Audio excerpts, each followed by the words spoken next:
how did a windshield go from $250 to $1,000? And it's like, well, you're driving a laptop now. Colby Rasplicka is the 29-year-old president who took over his family's 34-year-old business, transforming a blue-collar trade with new tech. It was a slow transition. It's like, well, if you want to do that, like, you gotta take over. You have to buy it.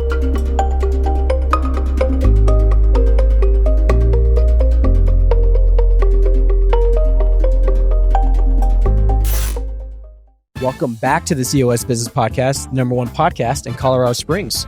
Today, our highlighted sponsor is ProLift Garage Doors. You can reach them at proliftdoors.com. Yes, sirree. And today we have a very special guest, Colby Rasplicka with Carefree Windshield Repairs. How you doing, brother? I'm doing good. Thank you for having me. Yeah, absolutely, man. Thanks so much for coming on the show. I'm so excited to, well, for one, meet somebody who's a fellow alumni from UCCS. Yeah. Don't get many of us nowadays, so it's cool to have a local here on the show. But let's just start from the very beginning with everything, because it sounds like you've been in Colorado Springs for quite some time. But talk about, like, in college, what kind of got you interested, because you have a certain degree in kind of business innovation. Let's start there and kind of talk about the family business and how you got into your business. Yeah, so I'm a Colorado native, so we're kind of like unicorns, right? So I've seen the city grow exponentially over the years, which is awesome, right? It's cool to see that Colorado Springs has kind of come into its own. But me personally, so back to UCCS, we talked about that a little bit earlier. I went to school for business innovation. So at the time, actually I started in philosophy and I chose UCCS because they had a really good philosophy program, and decided to go into business. And a friend of mine was in this new program. Hey, it's about being an entrepreneur. It's about being in business. Kind of something different. You don't have a BA or BS, you have a BI. So I was like, okay, we'll check it out. Talked to some of the professors, kind of got an idea of what it was going to be about, and kind of right up my alley. It was like, we're going to trial you by fire. You're going to work with real clients. You're going to actually be in business. It's not all theory. And so I said, okay, let's go for it. And that was the start of a great journey. That's awesome, man. And then, like, we were talking a little bit before the show, but you knew some people that I knew because I was doing the marketing club. A lot of people on the show know I started the marketing club at UCCS. Well, you met some folks who were starting like the entrepreneur club at UCCS, like Sam Elliott and some other people as well. Did you get plugged into that club, or do you just know those folks in and around UCCS as well? I think mutual circles, just because a lot of people that were in the BI were also in those clubs, and then also had like different initiatives. So let's see, you have like Connor McCormick, you have a lot of different cool startups kind of thing that were coming out at the time, where you could do your senior project and you could say, hey, I want to do this company or that. So Sam Elliott and all those guys that were doing pitch nights and things of that nature, just kind of, got me plugged in. That's so cool, man. And like, we were just talking as well about like the entrepreneur environment in Colorado Springs back then, which there was kind of a cool scene going on, because people like Sam or other people from the school were doing these events, helping organize and MC these events called pitch nights. Mm-hmm. And they still have them today, but it was a little bit different back then. I think it was at Epicentral Co-working. I think we were talking about that before the episode. It was just really cool because even in college, as a college student, you're going to these events and kind of getting connected with the entrepreneurial community. Talk a little bit more about that and your experience from that while you're still in school. It was good to see other entrepreneurs and people that were further along the path, how they approach problems, how they approach businesses, how they approach pitching. We got a lot of good insight into, like, as students, how you had to think about problems. And that was a big part of our degree program. It was like, you're going to have things that are going to come up that there's not going to be right answers for. And it's more about your approach. It's more about how you try things. And being in those pitch nights, being in those groups, you talk to a lot of people and you kind of see, like, this is how people think outside the box, right? Again, the innovation aspect of our degree was not only that you're an entrepreneur, but you're somebody who's going to take it to the next level. And we see that today in everything in technology. You know, you got AI, or you have, like we're talking about, split testing things. Like, you kind of have to iterate all of the time. And so a lot of what we were absorbing, a lot of what we were seeing just in the community in general was like, these are people that are taking real problems and they're either flipping them or they're shifting them so that they get a new perspective or a new way to just come up with a new solution, a new business, and then pitch it and showcase, like, this is how you show up in front of an audience, how you show up in front of investors. Because at those nights, there are people taking notes. They're looking hey, is this a good idea? Or is this a trend? Or is this something? And they're, heavy hitters, people that are ready to spend money. So it was a cool, really small community at the time. I don't know what it looks like now, but like Sam Elliott, I know, was really big into it, and he was going to Denver and he was going all these places. And it's beneficial to do that if that's something that you want to be an entrepreneur, if you just want to be in business in general. Huge thing that you can do just to get kind of insight on how do people think about business. We're going to take a quick break to thank our sponsors. Envirolon is your go-to for transforming outdoor spaces with beautiful, water-efficient, artificial turf and landscapes. Whether you're upgrading your yard or a commercial space in Arizona or Colorado, check them out at envirolon.net. That's ENVIROLAWN.net. Reveal Med Spa. Look and feel your best at Reveal Med Spas. With personalized plans that deliver real results, radiant skin, restored confidence, and natural rejuvenation. At Reveal Med Spa, we see you more than just aesthetic and wellness treatments. We provide a safe, judgment-free space where you feel valued, heard, and supported. Visit revealmedspas.com. I think it is literally just that too. We'll just double check. Book your next session at revealmedspas.com. That's revealmedspas.com. Home Day. Buying a home shouldn't be overwhelming. Home Day empowers you to save on your mortgage by putting you in control of the process. Lower your cost and take the next step towards home ownership with ease. Visit gethomeday.com today. Fast Signs. From banners to vehicle wraps, Fast Signs delivers custom visual solutions to help your business stand out. Their team ensures your message is clear, bold, and effective. Get your signage needed handled at fastsigns.com. That's fastsigns.com.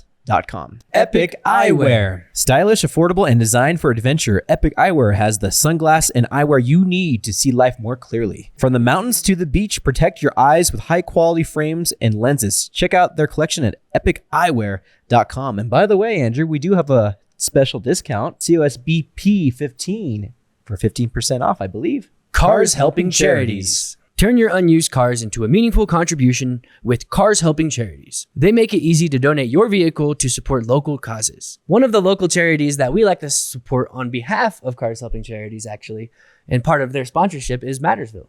And check them out too. They're awesome. They are a tiny house community for veterans suffering with PTSD. They have a property out in Yoder, Colorado, and then they also have one in Sedalia, Colorado as well. Donate today and make a difference. Visit carshelpingcharities.org. That's carshelpingcharities.org. Dream Accounting Solutions. Take the stress out of managing your books with Dream Accounting Solutions. They provide reliable expert accounting services tailored to small businesses. Simplify your finances at dreamaccountingsolutions.com. That's dreamaccountingsolutions.com. Exponential Impact. Exponential Impact is driving innovation and entrepreneurial success in Colorado Springs. Supporting startups with mentorship, funding, and community resources, they help businesses grow and thrive. Learn more about their impact at exponentialimpact.com. That's exponentialimpact.com. And now let's get back to the show. You know, entrepreneurship, I would say, and you can disagree with me, but I think it's the hardest profession you can do.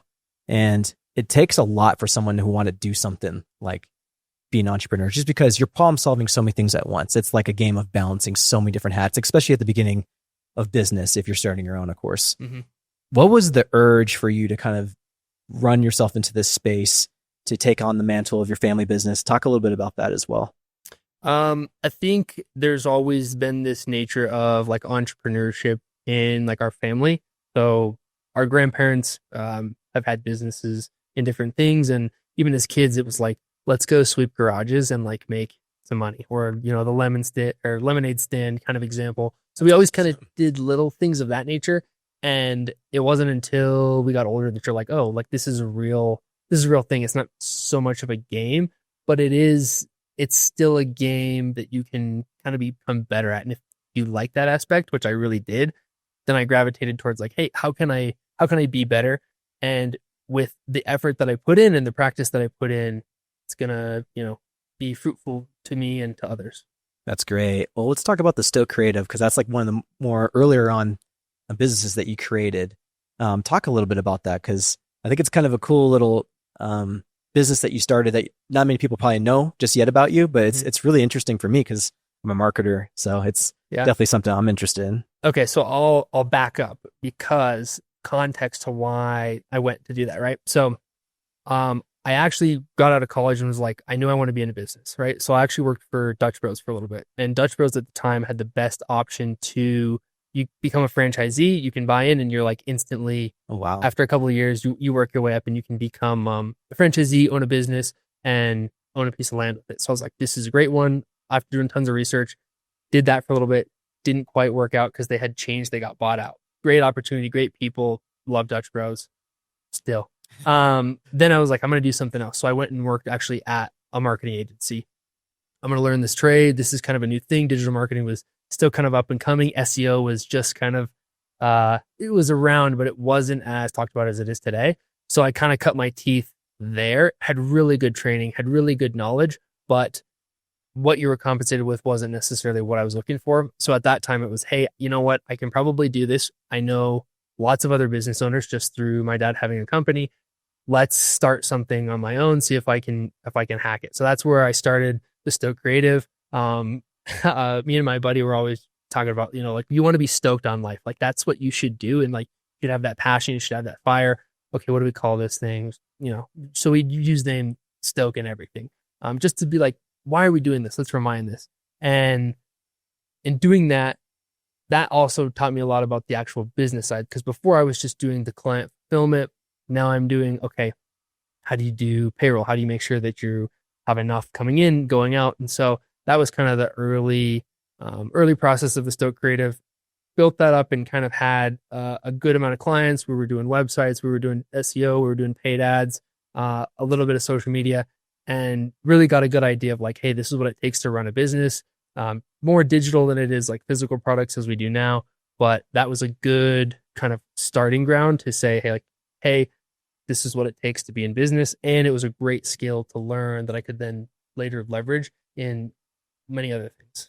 Dude, couldn't put it better myself, because like marketing itself is like inserted into every business, right? So like when you learn that skill, you can go to all these different businesses and just deploy new types of technologies and different types of tactics on the marketing front to really like push the needle forward for business. So that's great. What other things did you learn from that other agency? Because I know when I worked at one, like it taught me so much about, and I went in with this lens of like, I want to learn more about the processes, because I know at that point I was already an entrepreneur, but I didn't really fine tune like processes and like the ability to act as a professional client facing.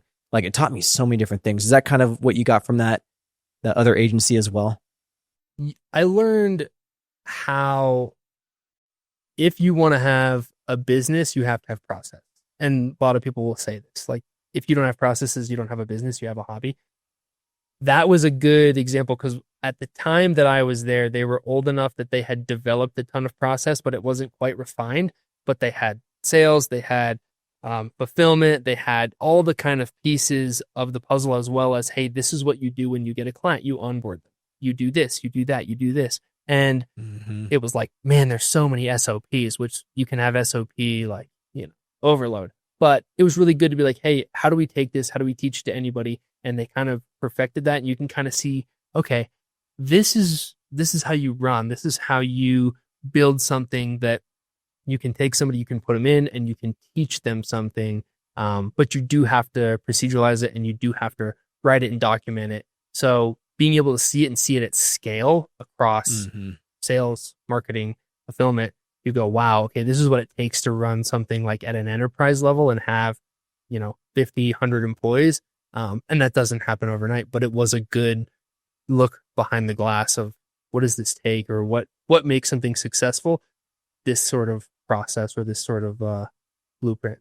Love it. And did you take that similar blueprint when you went into your family business? Talk about that transition into there. I'm sure there were some new age types of SOPs or processes that you could bring to the table for your family business, of course, as well. Talk about that transition. So we had no SOPs. Yeah. But I originally got into Carefree with, my dad was having somebody run the website and do something of that nature. And he was like, I'm being charged like $500 a month. What are they doing? And I was like, well, I do this for a living. I can look at this and see what's going on. So I go in and it's, I was like, they're not doing this, not doing this, they're not doing this, they're not doing this. Okay, do you want to do it for me? Like, sure. Whatever you're giving them, will you give to me? Yeah, okay, great. We'll call it a deal. And so I kind of got integrated into it. And then it was like, okay, I can do this more. And then I can also improve this, and I can also improve that, and I can also improve this. And a lot of it was just like, let's change this a little bit, or let's make this a little bit better, which is really hard because at the time he had not operated that way, and he didn't want to necessarily change. So I had to be really careful of how I kind of tiptoed in and said, like, let's change this slowly or that slowly, just to not upset the balance too much, because you can have too much change too fast.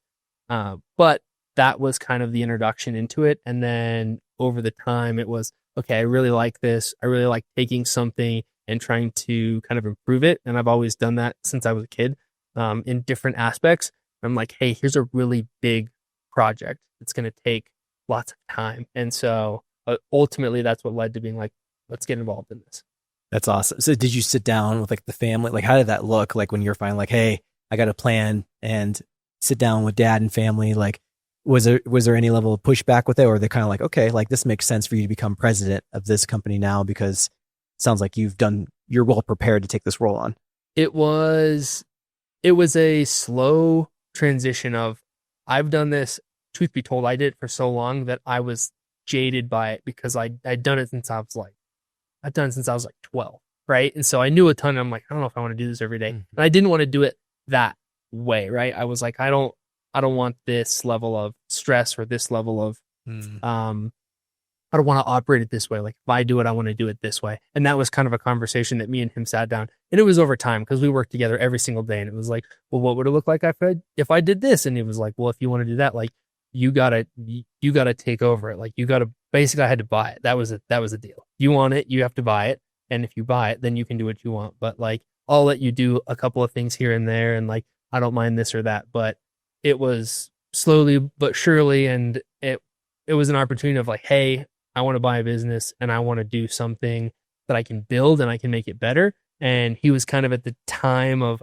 I'm kind of either just going to let it go away, or I'm just going to do less. And so it was kind of the perfect, stars align, and we just, settled on a number and agreed and said, okay, today it's yours and today it's mine. I love that. I love that he had you buy it. I think that's great, to be honest with you. That's kind of how my mom taught me things, is like, if you want something, even if it's like staying in my house, you got to pay rent or whatever it was. She even made me get a contract for like a sublease of her own house, like when I was a kid. But like, it teaches you so much to operate that way, because then you have some skin in the game. Oh yeah. And it's your parents. So it's like, you can't mess that up, you know, it's family, right? Yeah.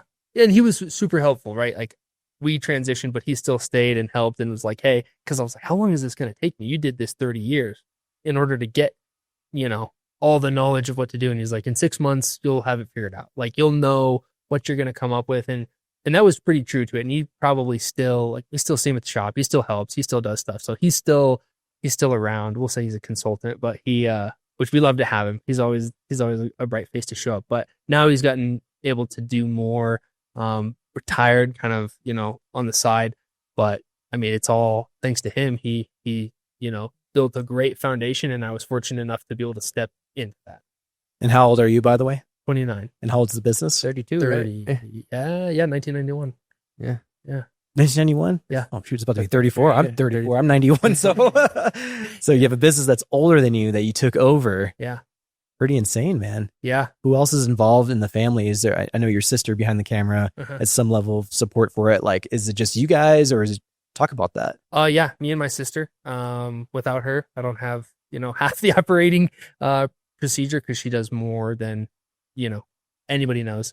And then we have 2 other employees that also work for us. But in terms of family, it's just me and her now. And, she knows everything and I know everything. And our parents, my mom's kind of always been out of it, and that was good. She was an accountant, so she's good for, hey, you know what? Can I ask you a question on this or a question on that?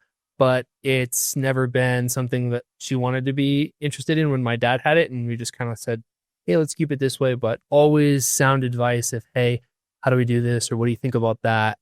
Because she worked for a nonprofit here. So she kind of dealt with a big growth of a company. And so she's got good advice on, this is what we did, or this is how we did that. Some challenges that like my dad couldn't answer on, maybe how do you compensate people, or how did this work? In a more corporate setting, she would have answers for that stuff. So That's so cool to pull wisdom from your folks. It sounds like your folks have given you a lot of help, like as far as just being there, even if it's a sounding board, but even giving you wisdom on how to do things. A lot of people don't have that, man. Like a lot of people can't just like take on their own business, their family business, and take on that role and kind of be transitioned into it. Talk about like that level of wisdom, because like us out here, like Andrew, I know for sure, and me in some aspects, like we've started businesses and we're kind of like, well, we have some experience in this and that, but like really, like we got to hack the wisdom by just making our own dang mistakes over the years to do our stuff. So yeah, talk about that as well. I was super fortunate in that they were always had our back, whatever we wanted to do. And they were like, we're not going to let you fail, but we're going to let you try, and you might fail, forward, but you're not going to die, right? You're going to figure it out, or we're going to help you. And a lot of what their wisdom was, use your resources, use the people like when my dad started, a big aspect that we have now is when my dad started, he just did chip repair. So he didn't know how to do installs, and he didn't know how to do a lot of that stuff. So he had other people that he knew that were in the same industry that he leaned on and kind of taught him and said, hey, how do you do this? To this day, we still have people that we call, hey, it's a 69 Camaro that like, this is not going right, and I don't see a lot of these. What would you do? And so, we have that phone that we can pick up, and everybody in like our industry is pretty good about, sharing knowledge, and you build really good relationships. And my dad did that, helped a lot of guys get started, and they've paid it back tenfold. Hey, if I have a question, hey, I can't get this done, or I'm running into a problem, or do you know a solution to this? Yeah, let me call somebody, or let me call somebody who will call somebody. And that's it. It's just like, he kind of set the precedent, and my mom kind of set the precedent of, if you pay it forward in the beginning, it comes back. And that's like, so we try to help people. If somebody calls me and is like, hey, I want to do this, or how do you do this? Like, I'm going to be all open and transparent about like, this is what I would do. And so, the more I listen to people that are in business for longer, that's a big aspect. Like, lean on mentorship, lean on people that have been there and done that, because they do want to help other people. Just like you guys want to help other people. If they were like, we want to start a podcast, you probably would be like, don't do this, do this, because we made that mistake. And I think that's kind of universal. So I'm just blessed that they were so forthcoming and I had that. That's awesome, man. And like, it sounds like the community of folks in your vertical, your industry have already kind of come together to help whoever kind of takes on this business. It was you, which is awesome. But talk more about like the community aspect of your business now that you and your sister have kind of taken over. What are some of the long-term visions of what you guys are doing for the community? If there's any type of community things you're doing, or any philanthropic things that you might be doing in the near future as well. Yeah. So we are obviously a local glass company, right? So there's many glass companies that you can choose from. There's big national chains, and then there's all our other small independent shops just like us. We try to encourage and like remind our customers that, look, if you spend $1 with us, it's going to go right back into your community. So you vote with your dollar, you decide to come here. Well, our employees are going to spend it back at the grocery stores around, or the venues, Ford Amphitheater, or even so far as like, if we take money in, we'll go and sponsor like car clubs. Like we sponsored the N Club, and we also sponsor Tri-Lake Cruisers, like things that we know, hey, this is a local organization. And it's something that's kind of in our industry, and we can help do some sort of aspect for them. So that's a big part that we hadn't done in the past, but it's how can we kind of do more and more of that over the years, and partner with people that are going to be good, just good symbiotic relationships. Hey, you know what? We've got a lot of people that like cars. We want to make sure that they're well taken care of and they have really good product. Okay, great. We can offer a great product. We're willing to help sponsor this, or we're willing to help, just again, try to make sure that we fund our community because it funds us. That's awesome, man. Talk a little bit about, I think it's ADAS. Is that what it is? Like, yeah. Talk about that type of repair, if you will, if I'm saying it right. Yeah. Because I think it's super important, especially for newer cars I was looking into, right? Yeah. Yeah. So a lot of what we face and challenge is that newer cars are coming out with systems that are ADAS or ADAS, which is Advanced Driver Assist Systems. That's like the lane keep, or do you guys have any of that stuff in your cars? Do you have it? Here. Yeah. What do you have? I already have 2019 Ford F-150 Limited. Okay, so yeah, like it beeps at you if you don't put It your like moves me on. back over. Yeah. Yeah, so all that is inside your windshield. So the glass itself has a bracket and the camera clips to that bracket. So when we pull the glass out, we have to undo that camera. We have to put it back in. Now, if it's in the same spot, exactly the same spot, you'd have no problem. But if it's off by a millimeter, then you could potentially run into problems because as it looks out, let's say it's off by a millimeter, it might be off by a foot at 10 feet, right? So most of the time, you're not a foot away from a car, you're 10 feet away from a car or 10 feet away from the lane. So all that system, when we pull it out, has to be recalibrated. So a big part, like when I kind of came on, that was a big thing I started with was let's get ahead of this technology. Let's learn how to do this. And we invested a ton of money in order to be able to calibrate those systems just to make sure that people are safe. It's basically a new seatbelt that car companies have come out with, and insurance companies are saying, hey, we want this done. So if you get your car windshield replaced and your insurance pays for it, they're going to require us to do it. They're going to require proof of it. They're going to require a report for it because it is such a heavily used system for your safety. So we've seen a lot of cars in the last, 5-10 years.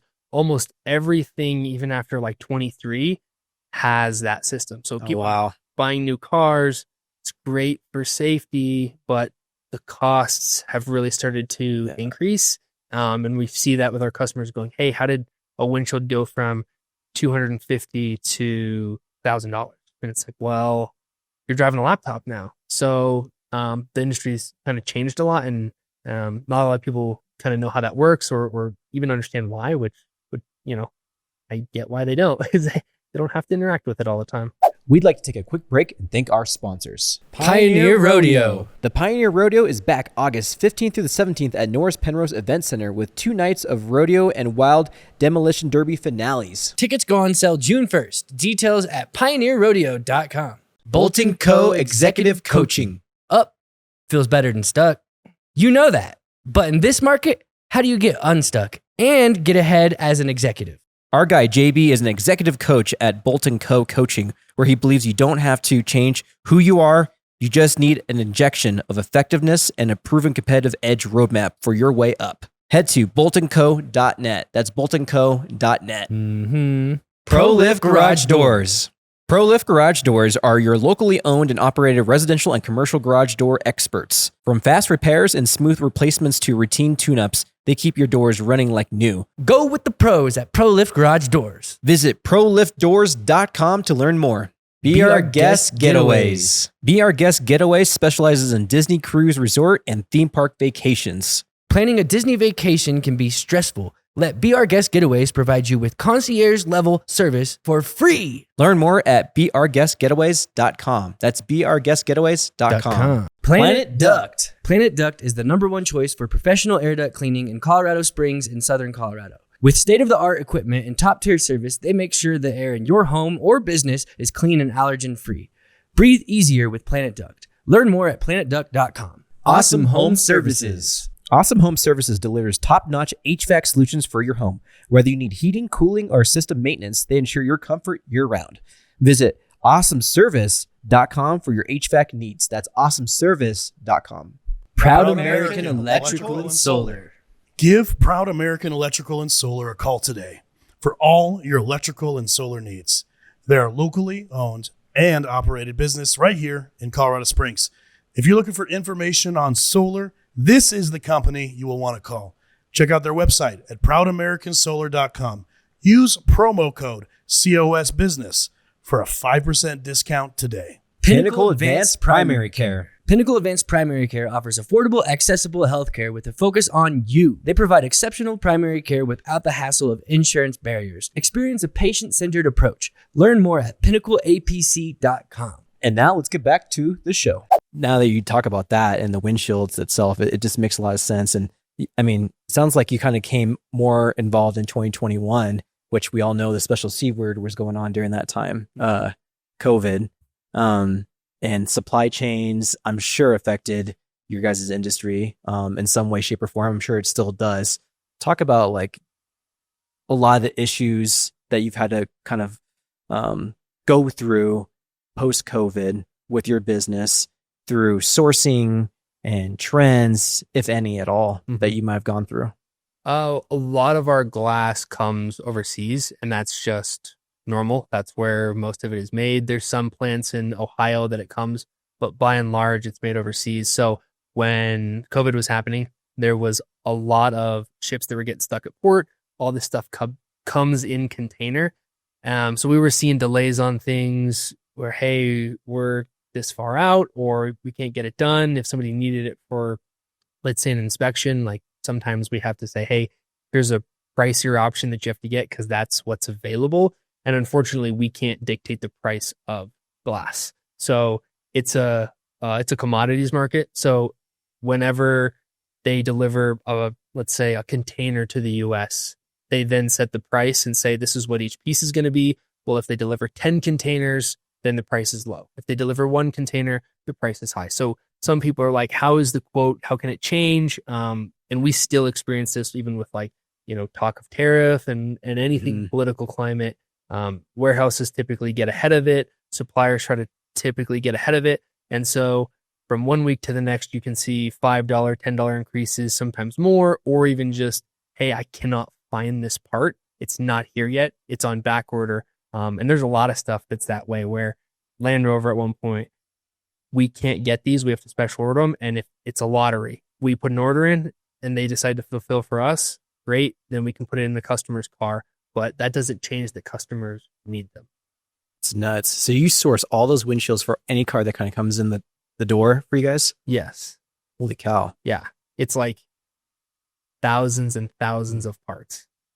That's nuts. And like, I'm just thinking about even new models that come out or anything like that, like new Teslas, Cybertruck, like you got to source is it easier than I'm thinking? Cause I'm thinking it's kind of a crazy like spider web of sources that you have to kind of keep track of. It's, so let me give you an example, right? You have every car has a threshold of years that they would have made the same body style. We'll say an average of 10. In that year span, then they'll have different submodels. So if you have like a limited or you have a platinum or you have whatever the model, right? And all those will have different features, which means that they'll have different glass. So a extreme example is like Jeep made a car where they made 50 different pieces of glass for that car.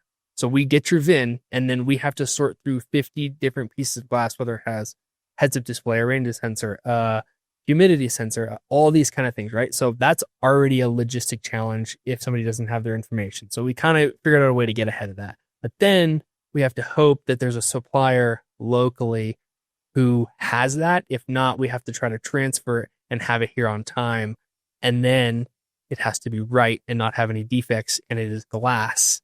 So you never know. That's nuts. Especially like, how do you gauge like turnaround? Someone comes in, they have a Ford F-150 Limited. And like for me, like mine does things that I'm learning about every day. I've only had it for like a year, and I'm like, it was raining heavily the other day and it started like going really fast with the windshield wiper. I'm like, oh, okay, I guess Rain sensing wiper. Yeah. I'm like, what is this? I didn't know about that. Or I think I broke really fast in the winter and the snow went on my windshield. That's what happened. And then it did it really fast. Yeah. And I was like, how did I know to do that? Yeah. So, and they're even crazier, like heated, they have automatic braking, they have, all that kind of stuff. that's crazy. So like when you have someone come in, how do you quote turnaround for something like that? Like I just went in, cracked my whole windshield, needed replaced or something like that. Like, do you have a gauge depending on the make, or is it kind of like, hey, let me put it in the computer, it'll tell me, then I spit it back to the customer? We have done it long enough that we have a good feel of what the turnaround on most stuff is going to be. And I can go into like why things are the way they are if you want. Sure. Chevy Suburban, right? It's the same car as the Tahoe, as the truck, same kind of chassis, right? So the windshield's actually the same almost all the way across. So they made so many of them that is a really easy piece of glass to get. It's not very expensive and everybody carries it versus a Nissan Versa. Not a lot of them on the road, so it's harder to get. So we know, hey, trucks, pretty easy to get. We can typically get them within a day. Something super, they didn't make very many of these. They made them for 2 years. Might be harder. We have to transfer it from out of state, or we're trying to find It's even worse if it's something that's older, that's been broken, like a sunroof. We'll have to call and they'll have to search the United States for a part. And then we'll have to have it like shipped. Typically it's maybe a week, and that's hopefully if there's nothing that happens in it, right? They don't break it during transfer or something like that. But we have, like I said, a pretty good idea on, hey, these models we can get. We have a lot of software that helps us with this. So, hey, we can run a VIN. We can see exactly what fits the part. We can see which part it is, where it should come from, and how long it should take to get here. And we try to do that all within like 30 seconds while asking someone how their day is. So it's a lot of work. It's really hard, but if you're good at it, then you're one of the best. That's awesome, man. Talk about more about you taking over and some of your deployed visions into this company. You've been in it now for quite some time. What does it look like next 5-10 years, long-term visions for your company? We want to focus on strategic growth. So making sure that we don't grow too fast and then customers suffer in terms of customer service. That's always a really fine line. You want to do more and you want to be able to help more people, but at some point, if you do expand too fast and you don't kind of keep up with the quality and things of that nature. So to answer your question, to have more locations would be great, and to have more techs would be great, and to have more infrastructure. But it's kind of one of those things that we're going to take it as the time that it needs in order to build it right. Really easy to be a rocket that just, shoots up and you grow, and it's all exciting. And then you get to the top and nothing is built with good foundation and it all crumbles. And you see that happen a lot with really big companies most of the time. Focus just on strategic growth, making sure that, again, can we take care of our customers? Does this system work? Is this something that adheres to our value? And so, again, in 10 years, I can't tell you how it'll look just because, who knows if robots will be putting in windshields. Probably not, but I never know. So, what about on the marketing front? Talk to us more about that. You have a background in marketing. What have you done? What's worked for you? What are you kind of thinking about, as, our industry? Andrew knows this better than anybody because he's like always using, we both are always using AI, but he's doing it to the nth degree because he's really exploring at a higher level than most people. But it's affecting everything. Yeah. How is it affecting your marketing as well? Or what are you doing right now on the marketing front? And are you even thinking about AI and how that can help incorporate with everything else in your business as well? I think, so yes, we use it. Like I use it all the time just because it helps make things faster, which is, it's the name of the game that we live in. In terms of the marketing aspect, it's really good for data insights. You can kind of see, hey, this is going this way or this is going that way. In terms of the marketing, we always try to see what works. The best marketing is if you do great work, customers refer you. Who knows how the internet will go in the next 10 years with people, I'm sure you've seen like AI generated video and everything, right? Like, will people believe ads in the future? Will they still consume them? Will they want to watch them? Or, who knows, right? But we're always trying to tweak and play with little things of like, hey, can I do this? Can I do that? I was playing with like VO3. You know what VO3 is? Oh yeah. Have you guys played with VO3? Yeah, a little bit. Yeah. Yeah. You did a hook on the show one time with VO3, didn't you? Oh yeah. Had you actually? Yeah. VO is crazy what you can do. And so I'm sure you've seen some of the commercials that they made for whatever the online gambling platform is. Did you ever see that one? They came out. These guys made it. It's a big national commercial, aired during like the NBA finals. They spent $2,500 on it, right? And you're like, it's a national commercial. So in my mind, are people going to use this? Like, it's great for people like us, small businesses. We don't have a huge budget, but we can create really good quality content. We can get in front of customers and we can communicate our message, but we don't have to have a huge production over it. Because everybody wants to watch a video more than they want to look at an ad or how many times you get ads out of newspapers now? Probably not very often. Right. So, print will kind of go away. Everything will be video. So looking at something like that, hey, is this something that we need to incorporate, or is this just a trend? Or how do we make sure that the marketing that we're doing is reaching the right people at the right time? So like our keywords, we try to make sure, hey, if somebody needs chip repair, we want to show up in front of them so that we can get them in the same day so that windshield doesn't crack. So, not we try not to be selfish in our intent, but how can we help the customer at the right time and, leverage the tools that we have, but it's anybody's guess on what the right answer is. How they say marketing is 50%. You know where it goes, and 50% you don't know which is which. So we have that as well. That's awesome, man. That's good. And I think everybody should just be just somewhat affluent. Just use it. Yeah. That's all I prescribe to anybody. It's just like, just use it every day. Yeah. Even if it's just like simple prompts or researching things or coming up with questions for a podcast or whatever it might be. Like, seriously, just use it. Test it. It's fun. It's new technology. When phones came out and iPhone came out, now you're using it all the time. But if you didn't learn how to use it, then you're far behind, right? I think it's the same thing with anybody who's in any industry, right? Like, just try it, see what happens, see if it benefits you. Maybe it just helps you write emails better, or maybe it helps you get in front of more customers, or maybe it helps you fulfill twice as fast.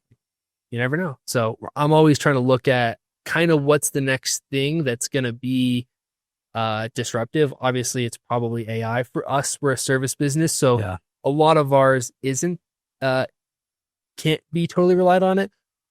But there are probably things that we can eventually do that will help technicians, will help parts, will help marketing. So trying to see what's happening with it, but it's feels like a big mountain to climb.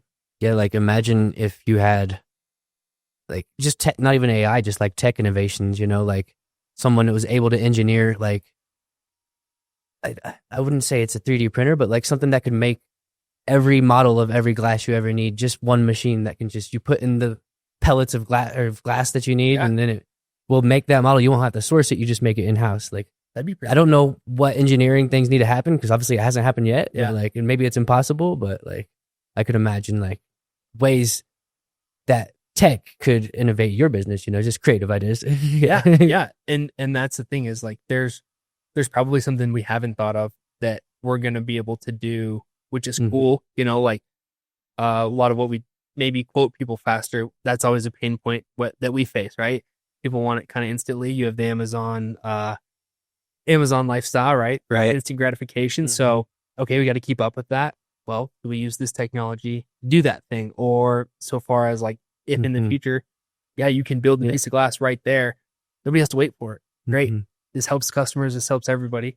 So customize it right to it, and AI might be AI might discover that technology actually. So it still comes back to AI. Yeah. Teach you how to use it. Say, hey, you know what you should do? You should make this, but I'll make it for you. Oh, okay. Dude, totally. That makes a lot of sense. I mean, even if you send it over a video and it just maps out, okay, 2019 Ford F-150 Limited. Yeah, I know exactly.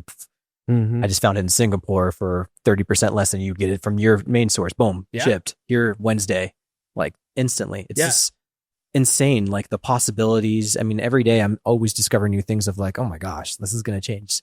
Especially in digital marketing like me. Like, I mean, it's glued to a computer and a lot of video too, like with Andrew, and he does marketing too as well. Like is in programming too. And what you were just saying made me think of like whatever, cause you guys most likely, almost every industry has some kind of like some smart software that allows you to whatever site you use to source your glass or whatever, like there might be a back end stuff that only like people that in the industry know about it. I don't know. You guys probably have some kind of software that helps you source all that stuff. Yeah, definitely. That software probably has an API. You could build something on your website that allows customers a front facing thing to see how to automatically like get an adjustment on their, or an estimate on their turnaround time for their specific car before even having to come into you, and you having that feature on your website makes you stand out against your competition, So like, there's probably some innovative ways currently that we could build on. Yeah. Even just like you said, somebody scanning their VIN and be like, take a picture of it, boom,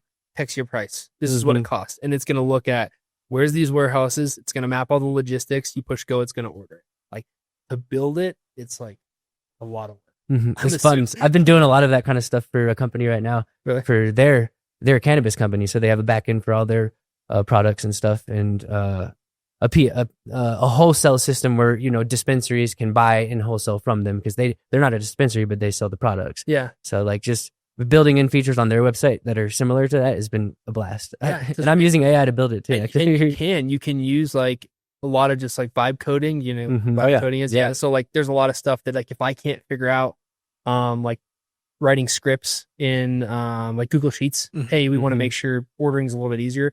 Build script. Those are fun too. I don't have to write the entire script, which is great. Or even, hey, I want this feature on the website to work this way. Build me this. Or we've been using Notion. Okay, build me a Notion table that does this thing for that.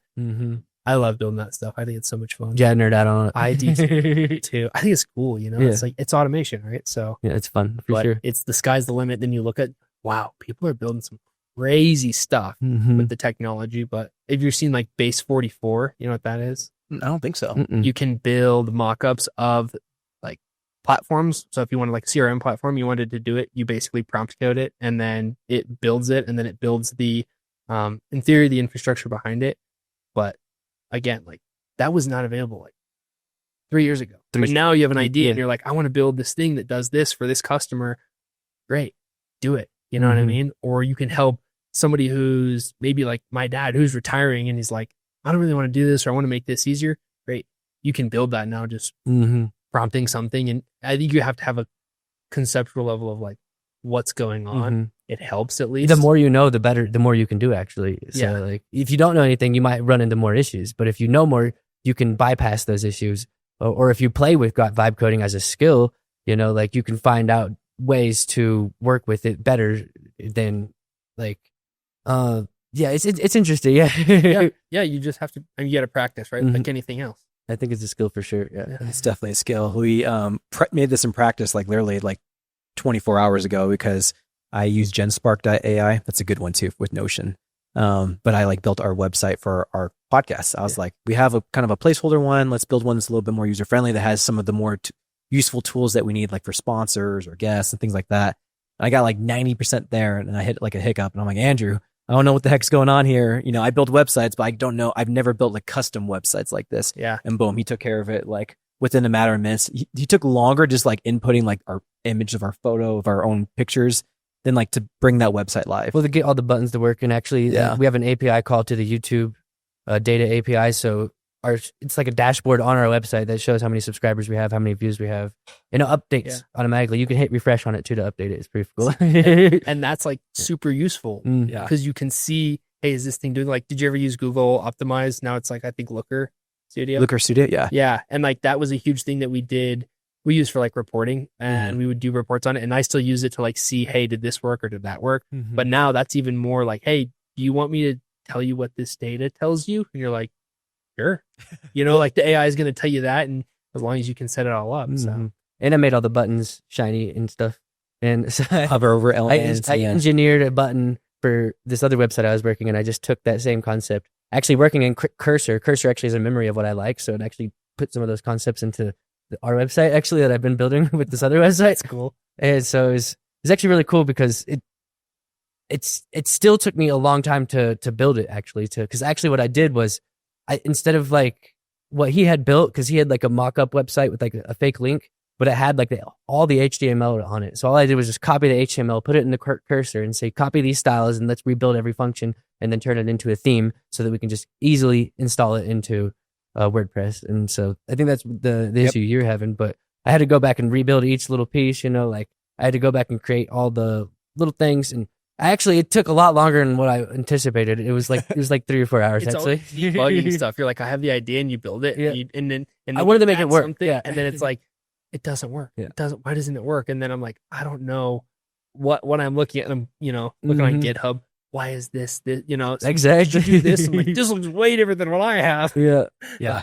Then you got to rebuild. And then I was going to try to add more feature, but I realized I spent a whole entire hour trying to build the articles feature. Yeah. But I was like, this is supposed to be just a 1-page simple. Like I was making it more complicated, and you got to watch out for that. 100%. That's the thing about vibe coding is because you can do it doesn't mean you should do it. It's like, you got to be careful with that. Like I was just running into issues with getting it to work, which is weird because I could get it to work so easily in the other website I was building. But like, it's easy to do that though, to like build your own scope creep of like, I have this idea, I have that idea, I have this idea. And then you don't chase any idea, and then you just like don't have anything that's tangible. And I had to do that with some stuff where, okay, I'm going to build just this piece and make it work. I'm going to build just this piece and make it work.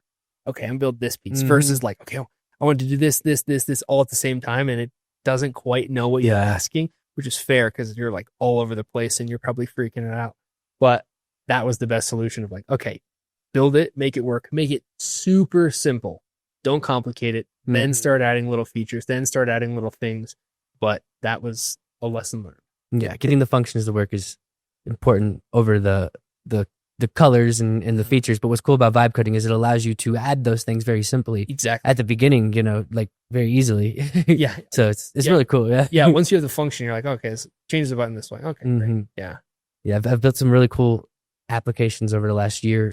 Oh yeah. But some of the things that like just in the last few months, the capabilities of these AIs are just completely turning things on their head. And they're things that would have took me a year ago, like multiple days to try to figure out with vibe coding. It didn't even have a name. The term wasn't even coined when I was vibe coding at the time, because vibe coding wasn't coined until February of this year, actually, by Andre Karpathy of ChatGPT. He made a tweet about it, and then it just caught on. Yeah. Oh, I didn't know that. It says like it was coined in February, and I was like, something that would take me multiple days to try to figure out. I'd work through things. Now I can like in cursor knock it out in like 30 minutes to an hour, like something that like some kind of feature that I would be struggling with, and it just helps me.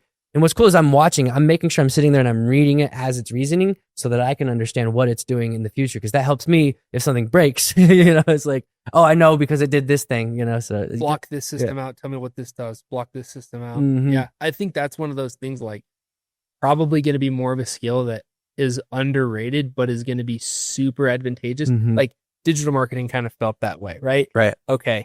If you know how to run ads and you know how to run ads well, then you can pretty much do anything, and then you can drive customer traffic. Well, now it's okay. Can you build something that helps customers access your website, or you said sponsors link, but you don't have to rely on somebody on your payroll necessarily to do that. So it makes you more agile, makes you a little bit faster, probably helps you grow, and that's a huge skill that I don't think a lot of people necessarily want to get. But if you're willing, like sounds like you are, then I think that's probably, kind of the ace in your back pocket, maybe in the next 2-3 years. Totally agree. I think with Andrew, especially, I'm like, dude, you're going to have like the most coveted position that most people want. Like we did a statistic last week, and it was 60% of Fortune 500 companies have already hired a chief AI officer already. So, I mean, whatever they do, we normally do in like the next 5-10 years, a small business. Yeah. And it makes sense, right? Like think about everything that's being corporate. It's like a lot of small business owners are going to fall into the seat of there's a lot of cool tools. I know how to somewhat use them, but I don't have the time to become fluent in them. It's like hiring a videographer or a marketing person, I guess. Yeah. Yep. You can run ads, but you're like, you're spending a lot and you're not getting a lot for it. Unless you know what you're looking at. And you go, oh, because we would do that. Oh, yes. I'm sure you do that all the time. Or somebody comes in like, I've been running Google ads. And you're like, you're bidding on keywords that like don't even, and you're bidding in Nebraska. Yeah. And you don't even, you're in Colorado. Yeah. Yeah. That's insane. Yeah. The AI that will kind of move forward will be. I just like building, that's what I'm focused on. Just building cool stuff, Yeah. Because I honestly, in my honest opinion, I don't know. I'm very uncertain about the future. When it comes to jobs and stuff like that. So I just like building. Like, I don't even care if I have a job. I'll just build anyways. I think that's like the right attitude. I think like when the internet came about and people were like, it'd be fun. Let's do this. It'd be fun. Let's do that. And then they play with the technology. That's what I'm like, people play with the technology. And that was part of the thing where I'm like, well, why not just kind of learn it? At least enough that if you have somebody who's helping you do it, you can at least see or help them or say, hey, I know it can do this, but can you just help me make it do that?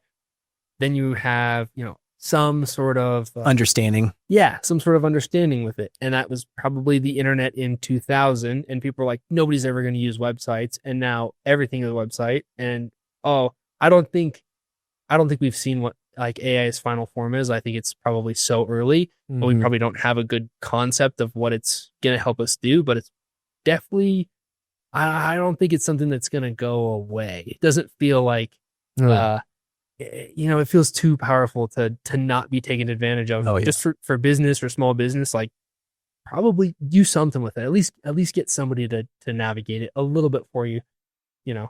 I love that you're so embedded in this. As many business owners that we have on the show, 90% of them know of the technology, but like the discussion we just had the past like 10 minutes is like, you're a very high level, just as a business owner, as busy as you are already, like to know these different things that are coming out. So kudos to you, because that will 100% serve you in the future of your business. Because like you said, it's one thing to be an expert at it, like Andrew, but then you can be a Marcus, where I'm like, hey man, I got like 80% of the way there. Like, can you just help me get the last 20%? Like, to have that understanding and like at least be like, this is what I want out of this. This is where I got it. Can you get me the rest of the way? Helps so much in the process of like him building something out the rest of the way. Yeah. So it's huge.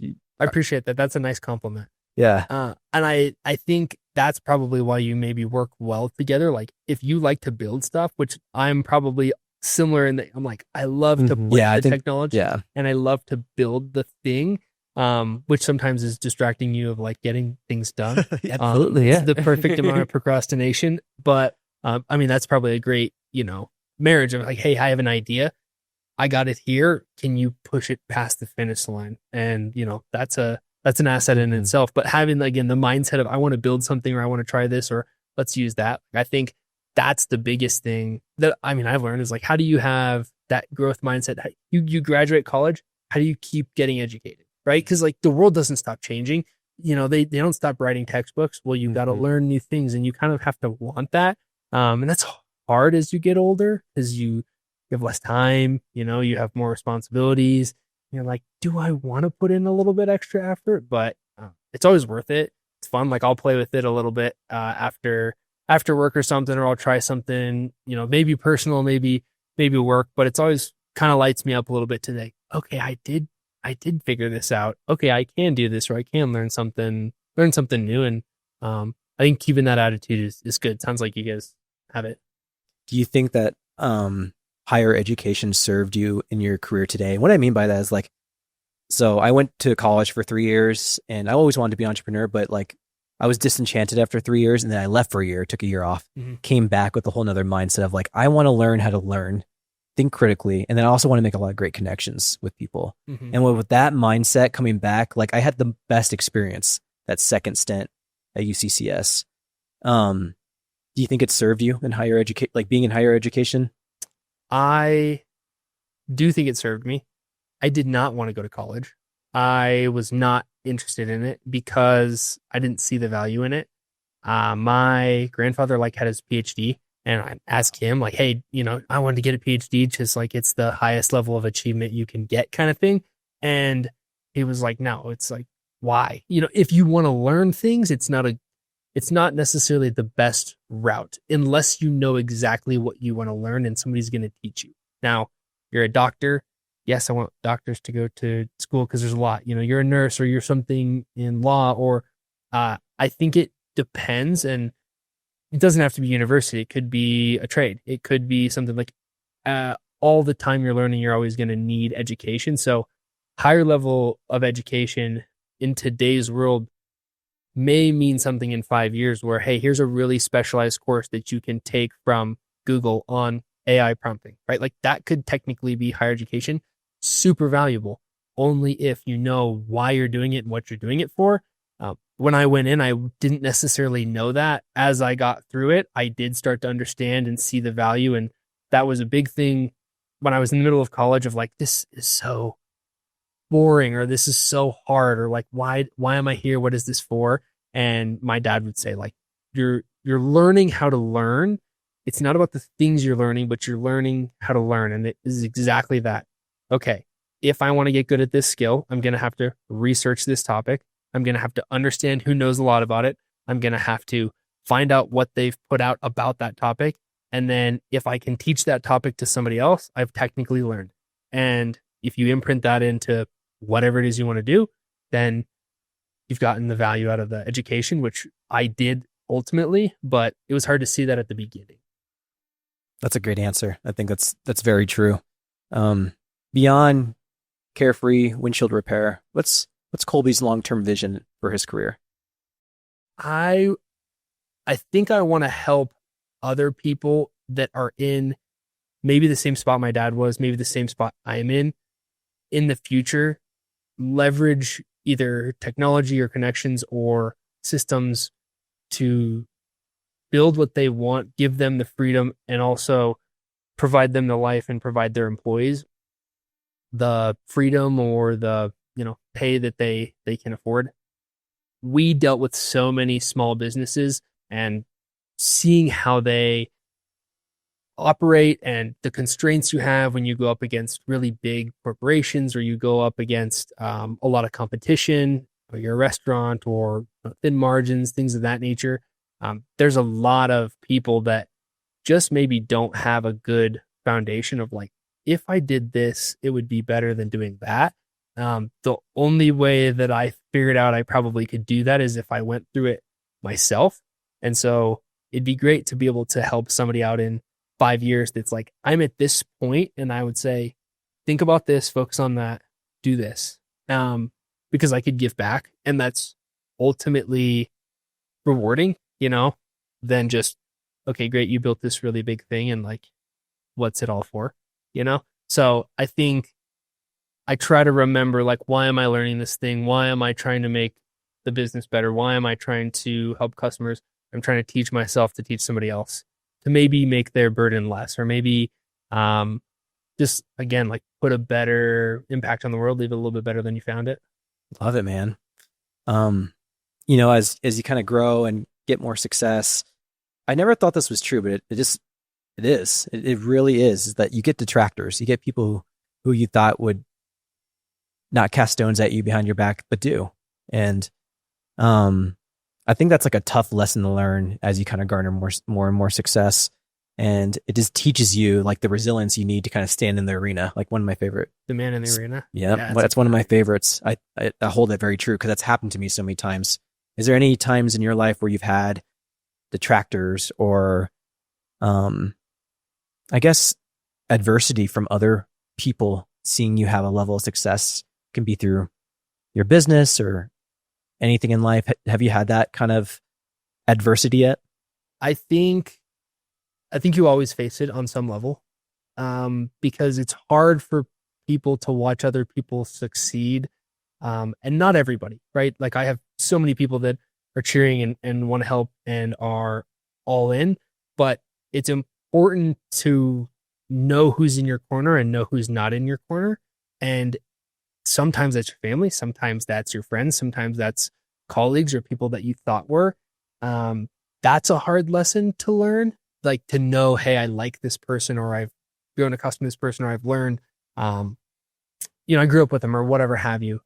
Have I experienced it? Yes. But it was something of like, I can't let this be the thing that drags me down versus all the people that want you to win.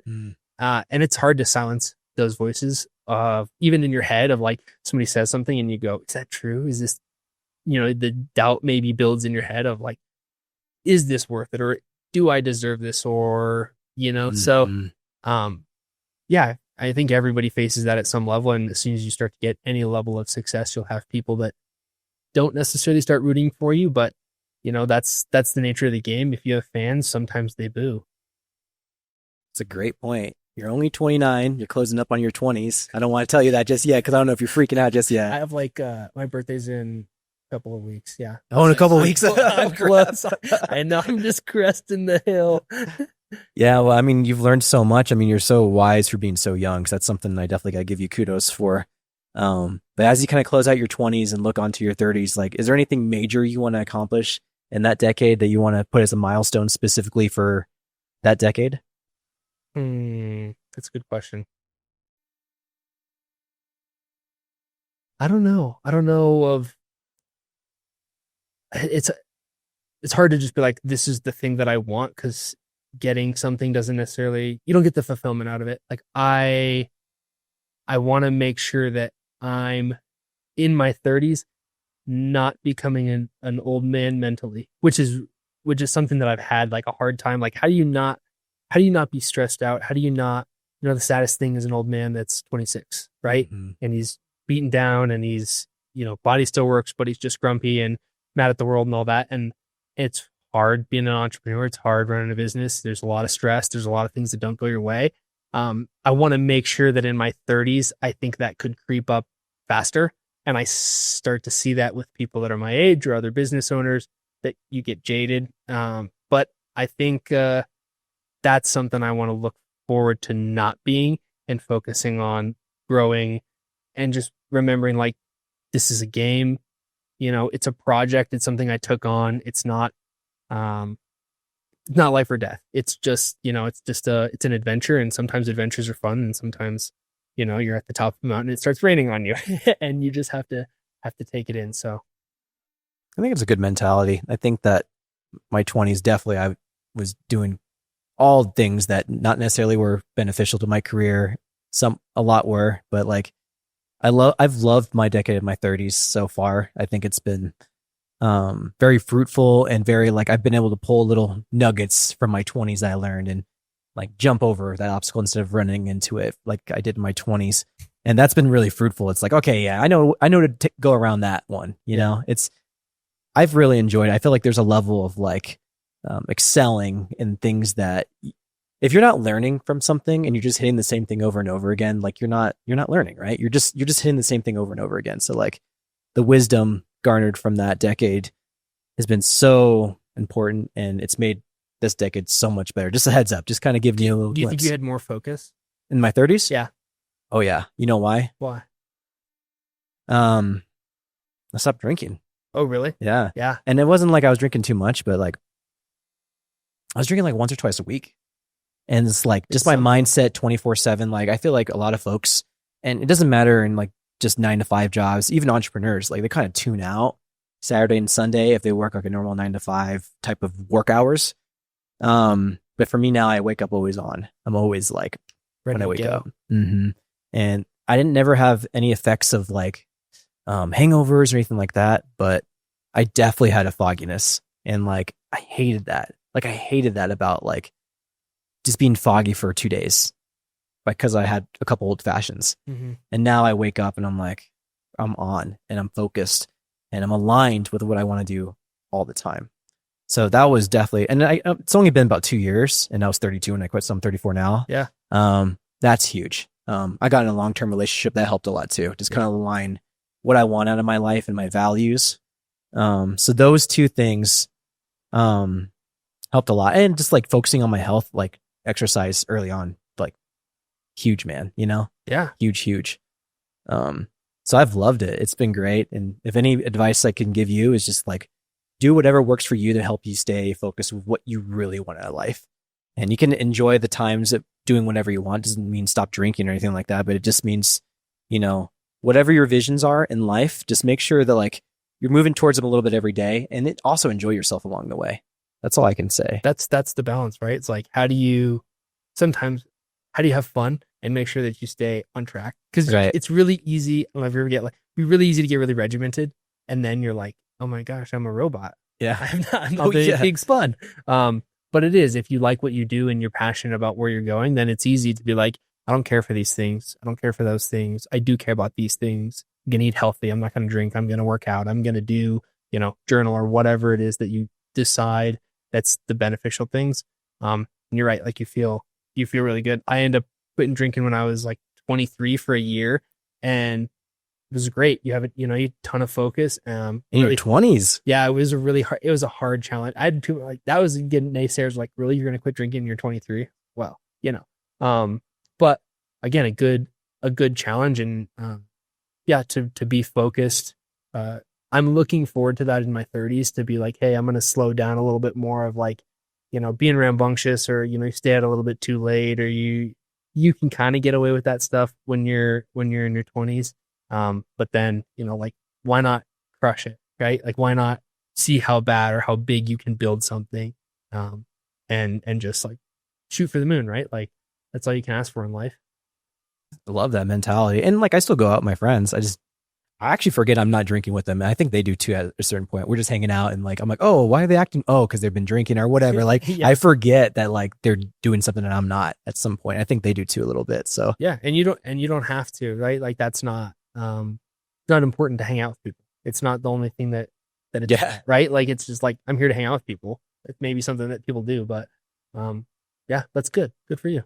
thanks, brother. Well, I mean, this has been a great interview. I've really enjoyed getting to know you, man. You've come with some heat for sure. I was not expecting some like depth of knowledge over the things we're throwing at you. So like, good on you for being so well-rounded in a world where it's so hard to be a jack of all trades and an expert at none, but you've been really digging deep in these specific things, which is super impressive. So, one final question for you. Where can we actually find, what is the actual location? And then look at the camera and just tell us where to find you in general. Yeah, so you can find us at our website, carefreewindshieldrepair.com.